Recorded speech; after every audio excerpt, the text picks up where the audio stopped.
मैं भी इस शहर का एक हिस्सा हूँ। कभी दोस्त बनता हूँ, कभी खतरा लगता हूँ, पर सवाल ये है, मैं क्या करूँ, मुझे बताओ।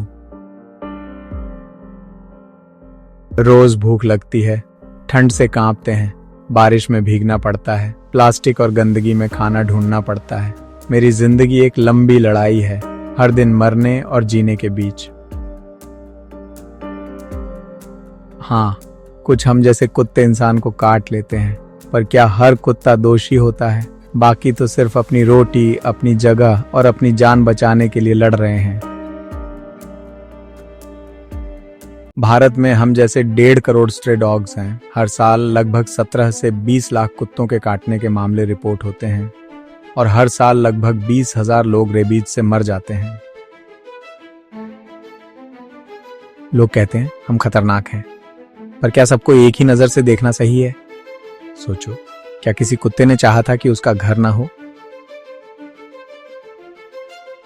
कुछ इंसान हमें अपना मानते हैं, फूड बैंक और शेल्टर खड़े करते हैं और दुनिया से कहते हैं जिंदगी अमूल्य है, इसे छीनो मत। मैं समझता हूं इंसान खुद भी परेशान है, सोच रहे हैं कैसे हमें जिंदा रखें और खुद को भी सुरक्षित रखें। इंसान सोचते हैं अपनी सुरक्षा के बारे में, पर क्या किसी ने सोचा हमारा क्या कसूर था जो हमारी पूरी कौम को सजा मिल रही है? फिर सुना मैंने सुप्रीम कोर्ट का फैसला। 28 जुलाई 2025। मैं बहुत उदास था उस दिन। लोग कहते हैं कि हम खतरा हैं, बच्चों और बुजुर्गों को काटते हैं। मैं सिर्फ चुपचाप बैठा रह गया, दिल भारी। सोच रहा, क्या हमारी आवाज किसी ने सुनी भी? दिल्ली के रोहिणी सेक्टर 27 में मैं खड़ा था और मेरे आसपास लगभग 150 लोग जमा थे। मैंने देखा लोग हमारे लिए सड़क पर उतरे, कह रहे थे कि हम बीमार हैं, धीरे धीरे मर रहे हैं और हमें वो देखभाल नहीं मिल रही जिसकी हमें सबसे ज्यादा जरूरत है। और यह सिर्फ दिल्ली तक नहीं था, भारत के कई शहरों में लोग विरोध कर रहे थे। मैं सिर्फ चुपचाप वहां बैठा था, दिल भारी, सोच रहा, क्या हम सच में इतने खतरनाक हैं? क्या हमारी जिंदगी सिर्फ इन आदेशों और नाराजगी के बीच ही कट जाएगी?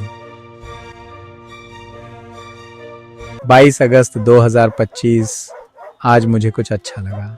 सुप्रीम कोर्ट ने अपने पुराने आदेश को बदल दिया। अब हमें पकड़ा तो जाएगा, पर टीकाकरण और नसबंदी के बाद वापस उसी जगह छोड़ा जाएगा जहां हम रहते हैं। सिर्फ वही कुत्ते जिन्हें रेबीज है या जो बहुत आक्रामक हैं, उन्हें आश्रय में रखा जाएगा। अब सार्वजनिक जगहों पर खाना खाने के लिए विशेष फीडिंग जोन होंगे, जिससे सब सुरक्षित रहेंगे। अदालत ने पशु प्रेमियों और एनजीओ को भी मदद करने को कहा। मुझे लग रहा है शायद अब इंसान थोड़ा समझ रहे हैं। सुप्रीम कोर्ट के आदेश, कुत्ते प्रेमियों की आवाज और इंसानों का डर, हमारी दुनिया अभी इसी जाल में कैद है। इन उलझनों के बीच मैं आपसे फिर पूछ रहा हूं, मैं क्या करूं, मुझे बताओ।